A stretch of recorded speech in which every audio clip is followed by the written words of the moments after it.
Imagine a seguinte cena: uma briga familiar por dinheiro atinge seu limite quando uma mulher descobre que sua bonificação, fruto de muito suor, sumiu misteriosamente da bolsa. Ao confrontar a situação, o marido explode em fúria, gritando que tirar dinheiro da mãe é o fim da picada e parte para cima da esposa com violência. Ninguém ali poderia prever que um simples desentendimento financeiro se transformaria em um verdadeiro campo de batalha. Boa noite, queridos ouvintes. Eu sou André Branco, e é com grande satisfação que os recebo aqui, no canal Laços de Sangue, para compartilhar uma história que vai mexer com suas emoções. Preparem-se para um relato que mostra como o dinheiro pode deturpar até os laços mais sagrados. Elizabeth era uma profissional dedicada, há 3 anos como administradora em uma grande rede de varejo. Seu salário não era dos piores, cerca de R$ 4.000 fixos, mais bônus por metas batidas. Naquele mês, porém, o desempenho foi excepcional, uma bonificação de R$ 2.500 em espécie, guardada cuidadosamente na bolsa para comprar um casaco novo para si e brinquedos para Machim, seu filho de 2 anos. Ela dividia um apartamento de 2 quartos com o marido, Igor, e a sogra, Tamara, uma mulher de pulso firme que acreditava piamente que todo centavo da casa deveria passar por suas mãos. É para o bem da família, justificava, como se seu controle fosse sinônimo de responsabilidade. Igor, aos 35 anos, ainda tremia diante da mãe, incapaz de questionar suas decisões. Naquela noite, Elizabeth chegou em casa exausta, mas com o coração leve pela conquista. Deixou a bolsa na entrada, distraída após alimentar o filho, e seguiu para a cozinha preparar o jantar. Meia hora depois, ao voltar para pegar o celular, notou algo estranho: a bolsa estava em posição diferente. Ao abrir, o sangue gelou. Os R$ 2.500 haviam desaparecido, substituídos por trocados que mal davam R$ 300. Não havia dúvida sobre quem poderia ter mexido ali, além dela, só Igor, Tamara e o pequeno Machim. Este último, claramente, não era o suspeito. Com a voz trêmula, mas firme, Elizabeth entrou na sala, onde a sogra assistia à TV e o marido folheava o celular. Tamara, você não viu o dinheiro que estava na minha bolsa? Perguntou, tentando manter a calma. A resposta foi um desdém cortante: que dinheiro? Não sei de nada. Era minha bonificação, R$ 2.500 que acabei de receber, insistiu. Tamara virou-se com ar de ofendida santidade. Elizabeth, você está me acusando de roubar? Eu vivo nesta casa há anos. Igor, sempre o mediador covarde, tentou acalmar as águas. Amor, tem certeza que trouxe o dinheiro? Talvez tenha esquecido no trabalho. A paciência de Elizabeth estava por um fio. Ela lembrava-se vividamente de contar cada nota no ônibus. Igor, eu sei que o dinheiro estava aqui. E agora não está mais. Tamara levantou-se, imponente: como ousa me desrespeitar? Sua mesada não me interessa. Tenho minha aposentadoria. Sua aposentadoria é R$ 1.000, e minha bonificação era 2.500 e estava na minha bolsa, rebateu Elizabeth, sem recuar. A sogra inflamou-se: Igor, você ouve isso? Sua mulher me trata como uma ladra. O marido, como sempre, tomou partido: pede desculpas para a mamãe. Ela não pegou nada. Não vou me desculpar por buscar o que é meu, disparou Elizabeth, agora sem filtros. Tamara, devolva minha bonificação. Eu a ganhei com meu trabalho. Não peguei nada, berrou a sogra. Em uma família decente, o dinheiro é de todos. Não se esconde nas costas. São meus recursos, e decido como gastá-los, respondeu Elizabeth, firme. Igor, com os olhos injetados de raiva, aproximou-se. Chega, Elizabeth. Mamãe disse que não pegou, então não pegou. Pare de gritar como uma louca. Louca? Alguém roubou R$ 2.500 de mim, e você defende sua mãe. Elizabeth virou as costas, tentando se acalmar no quarto, mas a curiosidade falou mais alto. Voltou em silêncio e ouviu a sogra sussurrar para o filho: Igorzinho, eu peguei esse dinheiro para o orçamento da casa, entende? Ela ia gastar com bobagens. Assim compramos roupa de inverno para o Machim e comida para o mês. Mas você poderia ter avisado ela, mamãe. Para quê? Que ela aprenda seu lugar. Isso aqui é família, não hotel. Todo o dinheiro deve ser compartilhado. Aquilo foi a gota d'água. Elizabeth rompeu na sala, o rosto em chamas. Então você pegou. Tamara, me devolva agora. A sogra nem piscou. Não devolvo nada. Esse dinheiro é para a família. Para o seu filho, aliás. Meu filho é minha responsabilidade, e meu dinheiro também. Devolva já. Elizabeth avançou, mas Igor bloqueou seu caminho. Acabou, Elizabeth. Mamãe tem razão. Dinheiro é para a família, não para seus caprichos. Caprichos? Isso é meu suor, gritou, empurrando-o. A busca começou. Elizabeth foi direto à cômoda onde Tamara guardava documentos e dinheiro. Não se atreva a mexer nas minhas coisas, esbravejou a sogra. Vocês não deveriam ter mexido na minha bolsa, retrucou Elizabeth, abrindo a gaveta. Lá estavam os papéis, fotos antigas e uma pequena caixa. Ao abri-la, reconheceu imediatamente suas notas, novas e sequenciais, por cima da aposentadoria da sogra. Aqui estão. Minha bonificação, declarou, segurando-as com força. Tamara tentou arrancá-las. Devolva. Isso é dinheiro da família. Isso é roubo, gritou Elizabeth, apertando as notas contra o peito. Igor perdeu o controle. A mãe chorava, a esposa o acusava, e sua frágil estabilidade ruía. Tirar dinheiro da minha mãe é a última coisa que você faz, uivou, partindo para cima de Elizabeth com os punhos cerrados. O primeiro soco acertou seu ombro, desequilibrando-a.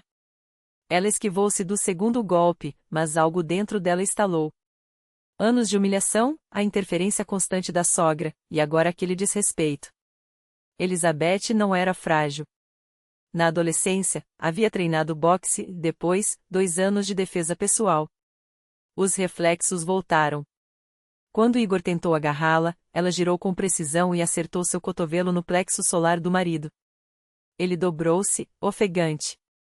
Igor, gritou Tamara, correndo para o filho. Mas Elizabeth ainda fervia. Ao se curvar sobre o marido, a sogra levou um empurrão nas costas que a jogou ao chão. Em segundos, mãe e filho estavam estirados, enquanto Elizabeth, respirando pesado, segurava seu dinheiro e uma certeza: aquela guerra tinha apenas começado. Na entrada do apartamento, os olhos arregalados de Igor e Tamara fixavam Elizabeth, ainda ofegante, com as notas apertadas na mão.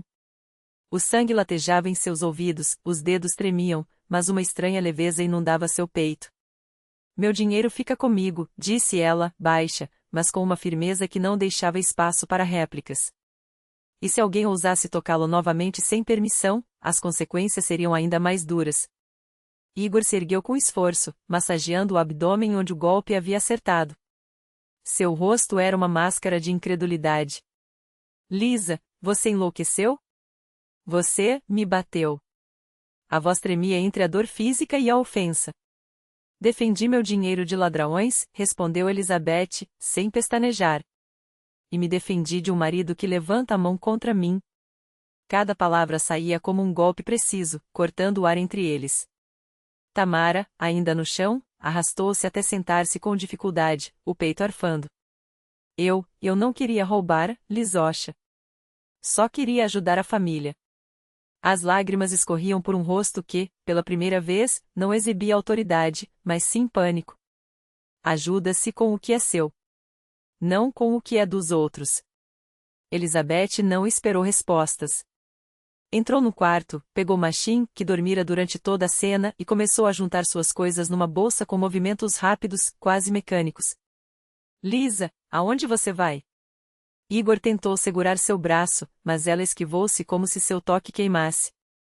Para a casa da minha mãe.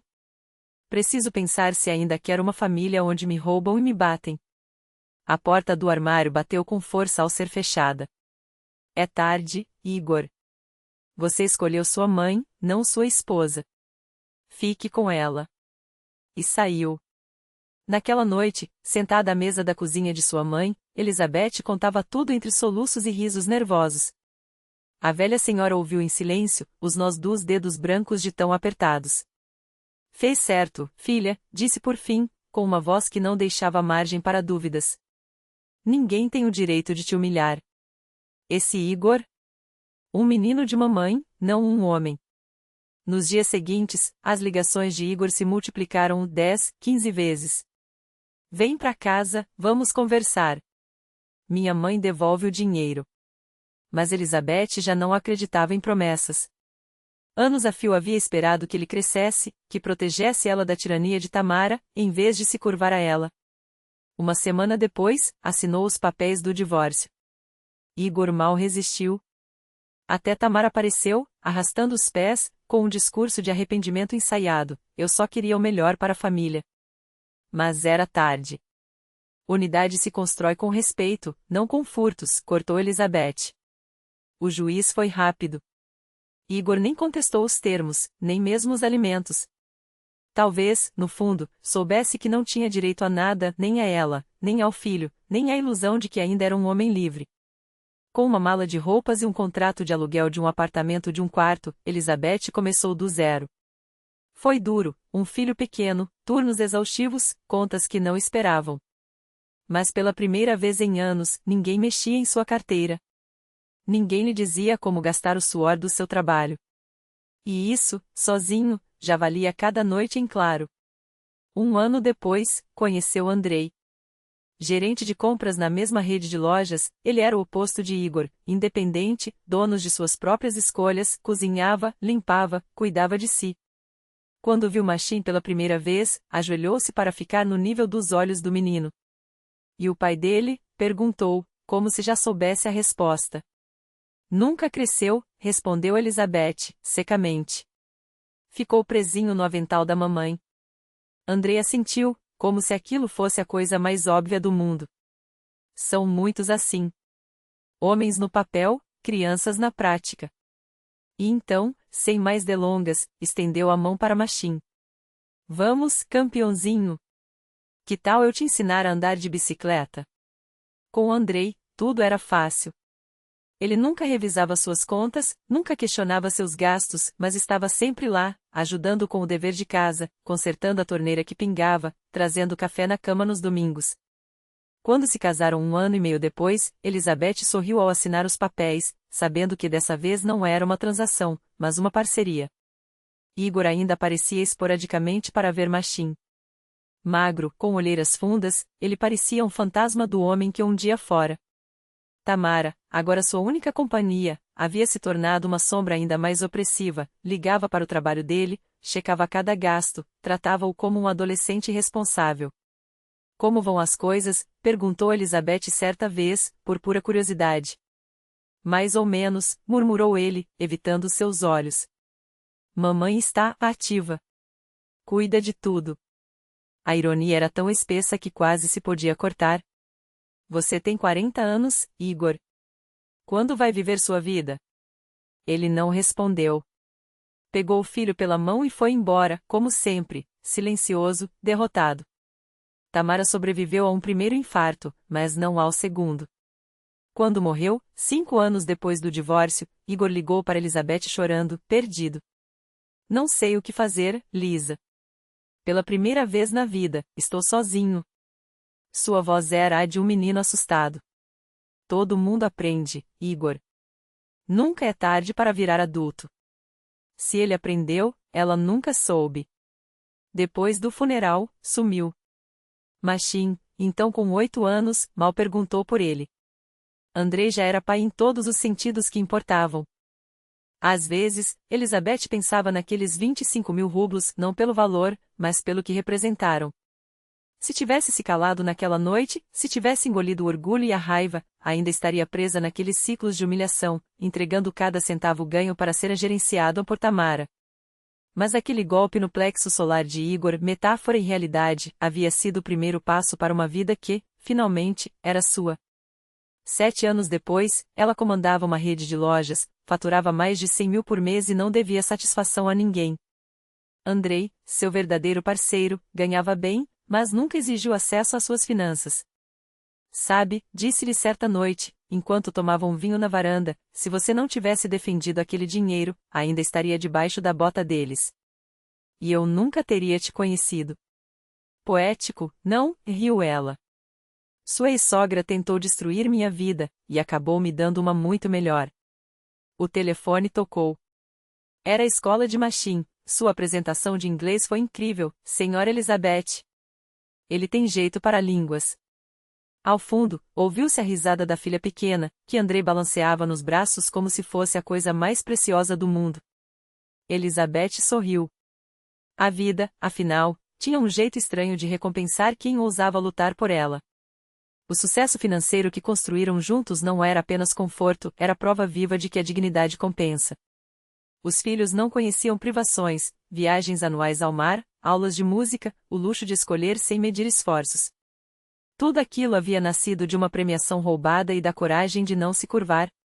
Aqueles meses de batalha lhe ensinaram uma lição que nenhum livro de autoajuda poderia transmitir: nunca permita que te humilhem, nem mesmo em nome do sangue. Família não é desculpa para aceitar desrespeito. O amor verdadeiro se mede pela maneira como olhamos nos olhos um do outro, com igualdade, não com submissão. Dinheiro não compra felicidade, é claro, mas o direito de decidir sobre o suor do próprio trabalho? Isso é a essência da liberdade. E por essa liberdade, vale enfrentar o mundo inteiro se necessário. Andrei fechou o jornal e olhou para ela por sobre a xícara de café. Sabe o que é mais irônico? Murmurou, com aquele sorriso que ainda a fazia esquecer o ar nos pulmões. Se sua sogra não tivesse tentado nos destruir, talvez nunca tivéssemos descoberto do que éramos capazes. Elizabeth tomou um gole, saboreando o amargo do café e a doçura daquilo tudo. A vida não recompensa os passivos. Recompensa quem ousa dizer basta, quem transformar a injustiça em trampolim. E, naquele momento, entre risadas das crianças e o cheiro de pão fresco, ela soube: a melhor vingança não é o ódio, mas uma mesa farta, uma família unida e a certeza de que, no fim, a justiça tem gosto de vitória.